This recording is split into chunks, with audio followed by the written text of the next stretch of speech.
मोदींच्या मंत्र्यांच्या शपथविधीला एक दिवस होत नाही तोच शिंदे गटाकडून नाराजी व्यक्त करण्यात आली आहे। शिंदे गटाला कॅबिनेट मंत्रीपद न मिळाल्यानं भाजपाकडून दुजाभाव झाल्याचा आक्षेप खासदार बारणेंनी केलाय। पाहूयात। केंद्रामध्ये भारतीय जनता पक्षाने खरं तर कॅबिनेट मंत्रीपद द्यायला पाहिजे ही आमची अपेक्षा होती। हा दुजाभाव शिवसेनेच्या बाबतीमध्ये होते।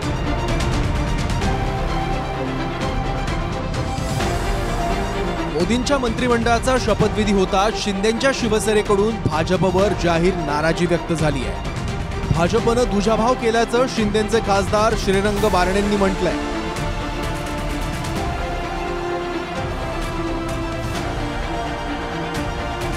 शिंदेंच्या शिवसेनेकडून बुलढाण्याचे खासदार प्रतापराव जाधवांनी राज्यमंत्री स्वतंत्र प्रभार पदाची शपथ घेतली। मात्र 7 खासदार असतानाही कॅबिनेट मंत्रीपद का नाही असा सवाल बारणेंचा आहे। आमची अपेक्षा होती की शिवसेना पक्षाला एक कॅबिनेट मंत्री आणि एक राज्यमंत्रीपद मिळेल अशी अपेक्षा होती। परंतु खरं तर शिवसेना पक्ष भारतीय जनता पक्षाचा अतिशय जुना साथी म्हणून शिवसेनेकडे पाहिलं जातं। परंतु केंद्रामध्ये भारतीय जनता पक्षाने खरं तर कॅबिनेट मंत्रीपद द्यायला पाहिजे ही आमची अपेक्षा होती। तिसरा पक्ष सर्वाधिक मोठा पक्ष म्हणून शिवसेना पक्षाचे 7 खासदार आले। 5 खासदार चिराग पासवानचे आमच्या नंतर आले, त्यांना कॅबिनेट मंत्रीपद देण्यात आलं आणि शिवसेनेला खरं तर राज्यमंत्रीपद देण्यात आलं। हा कुठेतरी मला तरी व्यक्तिशः असं वाटतं की हा दुजाभाव शिवसेनेच्या बाबतीमध्ये होतोय। या ठिकाणी आम्ही एका विचारधारेवर हिंदुत्वाच्या भूमिकेवर शिंदे साहेबांबरोबर युती केले, ज्याचं सूतोवाच श्रीकांत शिंदेने त्या ठिकाणी केलंय की आम्ही बार्गेन किंवा जागांसाठी एकत्रित आलो नाही। तर मला वाटतं तशाच प्रकारची भूमिका बारणे किंवा सर्व संबंधितांनी घेतल्या पाहिजेत आणि पक्षाच्या अंतर्गत गोष्टी महायुतीतल्या जाहीरपणे न बोलता 4 भिंतीत पक्षाच्या प्लॅटफॉर्मवर बोलाव्यात अशी नम्र अपेक्षा या महायुतीच्या सर्व प्रवक्ते नेत्यांकडून या ठिकाणी आहे। बारणेंनी एनडीएचा बिहारचा घटक पक्ष एलजेपीचाही उल्लेख केला। चिराग पासवान यांच्या लोक जनशक्ती पार्टीचे 5 खासदार निवडून आले, त्यांना एक कॅबिनेट मंत्रीपद मिळालंय। तर शिंदेंच्या शिवसेनेचे 7 खासदार निवडून आले, त्यांना स्वतंत्र प्रभार राज्यमंत्री पदच देण्यात आलं। शिंदे गटाच्या वाट्याला एकही कॅबिनेट मंत्रीपद आलेलं नाही। अजित पवारांच्या वाट्याला तर भोपळा आहे आणि दुसरे जे आहेत नकली शिवसेना त्यांच्या तोंडावरती एक राज्यमंत्रीपद फेकलेलं आहे। अर्थात आयुष्यभर जर कोणी गुलामीच करायचं ठरवलं असेल आणि या गुलामांना वापरून महाराष्ट्राचा स्वाभिमान अभिमान हा पायदळी तुडवायचं ठरवलं असेल ईस्ट इंडिया कंपनी गुजरातने, तर हे तुडून घ्यायला तयार असतील ते स्वतःला तुडून घेत आहेत। आज अनेकांना दिवा स्वप्न त्या ठिकाणी पडायला लागलेली आहेत। कधी काय जमलं तर बघा, प्रफुल्लभाई तुम्हाला नाही जमलं तर भुजबळ साहेबांना सांगतो, जरा थोडं संजय राऊतांना सांगा की आमच्या हातात भोपळा नाही, तुमच्या हातात काय आहे ते तुम्हाला महाराष्ट्राच्या विधानसभेच्या निवडणुकीच्या नंतर पाहायला मिळेल।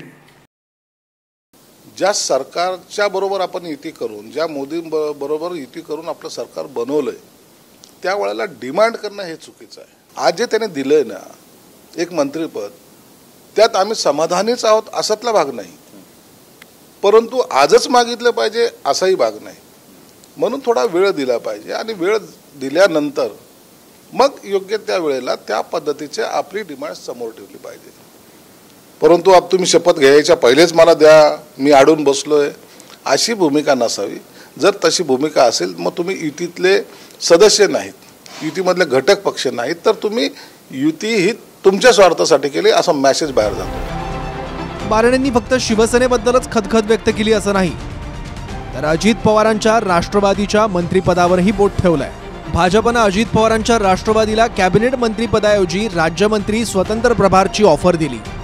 मात्र प्रफुल्ल पटेलांना कॅबिनेटच हवं म्हणून अजित पवारांच्या राष्ट्रवादीनं मंत्रिपद घेतलं नाही। अजित पवारांनी परिवाराशीही वाईटपणा घेतला, त्यामुळे भाजपनं अजित पवारांच्या राष्ट्रवादीसाठी न्यायिक भूमिका घ्यावी असं बारणे म्हणाले।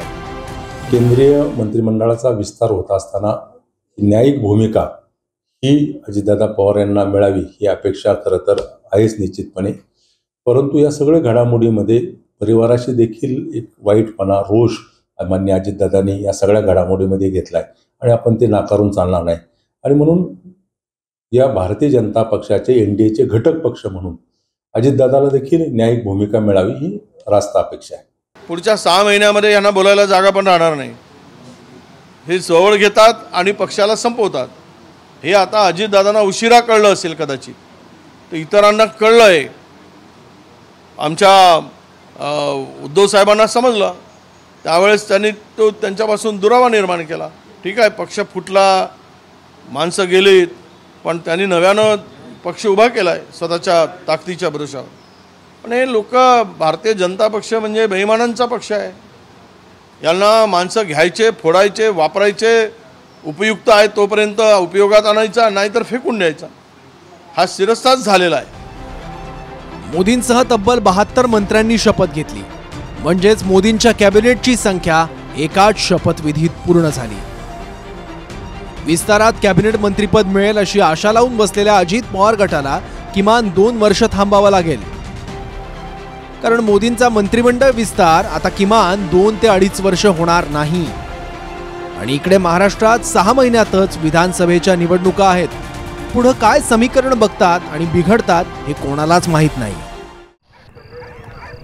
विक्रम, आ तो गए, जाओगे कैसे? बड़े आराम से. हेलो, मैं आ रहा हूँ. और हाँ, भगा कर ले जाऊंगा. सिक्योरिटी!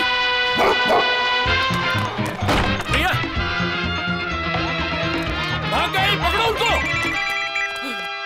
हेलो! बोला था ना, भगा कर ले जाऊंगा. विक्रम!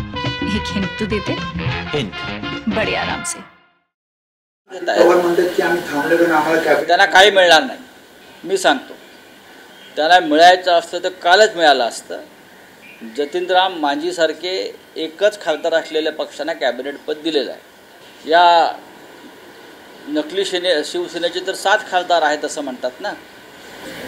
हिनवलं गेलं का या लोकांना अशा प्रकारे? प्रश्न असा आहे की यांना त्यांची अवकात दाखवली. तुम्ही आमचे आश्रित आहात, तुम्ही आमचे गुलाम आहात.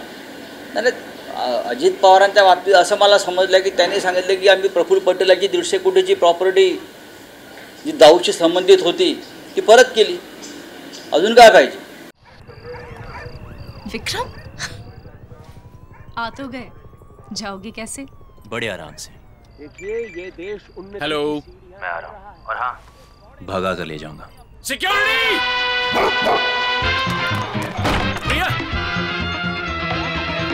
भाग गए, पकड़ो उनको! हेलो! बोला था ना, भगा कर ले जाऊंगा. विक्रम! एक हिंट तो देते. हिंट. बड़े आराम से. भाजपला पूर्ण बहुमत नसतानाही मंत्रिमंडळात भाजपचाच दबदबा राहिला. चंद्राबाबू नायडू आणि नितीश कुमारांना मागणीप्रमाणे मंत्रिपदं मिळालेली नाहीत. मोदींच्या मंत्रिमंडळात एकूण 72 मंत्री आहेत, ज्यात भाजपचे 25 कॅबिनेट मंत्री, 32 राज्यमंत्री आणि 3 स्वतंत्र प्रभारचे राज्यमंत्री आहेत. म्हणजे 60 मंत्री भाजपचे आणि 12 मंत्री मित्रपक्षांचे आहेत. चंद्राबाबू नायडूंचे 16 खासदार आहेत, त्यांना 1 कॅबिनेट आणि 1च राज्यमंत्रीपद मिळालं आहे. नितीश कुमारांचे 12 खासदार आहेत, त्यांनाही 1 कॅबिनेट आणि 1च राज्यमंत्रीपद मिळालं आहे. म्हणजे ज्या 2 बांबूंवर मोदी सरकार अवलंबून आहे त्यांच्याही वाट्याला जास्तीची मंत्रिपदं आलेली नाहीत. लोकांनी थाळ्या बिळ्या काय वाजवल्या का? काय टाळ्या थाळ्या? हां, कुठे उत्साह लोकांमध्ये? हे ओढून ताणून खेटून जबरदस्तीने आणलेलं सरकार आहे. बैलाला रेडकू झालाय अशा पद्धतीचं सरकार आहे. म्हणजे लोकांचा विश्वासच नाही आहे या सरकारवर. हे कसं निर्माण झालं सरकार? भाजपला बहुमत नाही, मोदींचा मुखवटा फाटला, इकडून तिकडून बहुमत गोळा करून तुम्ही सरकार बनवलेलं आहे आणि लोक म्हणतात वा वा 3री बार मोदी सरकार. कौन सा मोदी सरकार भाई? भाजपला उत्तर प्रदेशात मोठा फटका बसला. 62 खासदारांवरून भाजप 33 खासदारांवर आली. पण तरीही 10 मंत्रिपदं यूपीला मिळालेली आहेत. Bureau report, TV9 Marathi.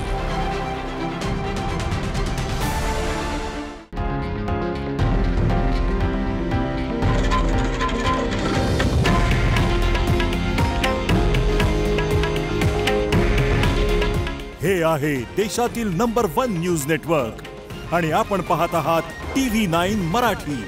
काळजी तुमची, हित महाराष्ट्राचं.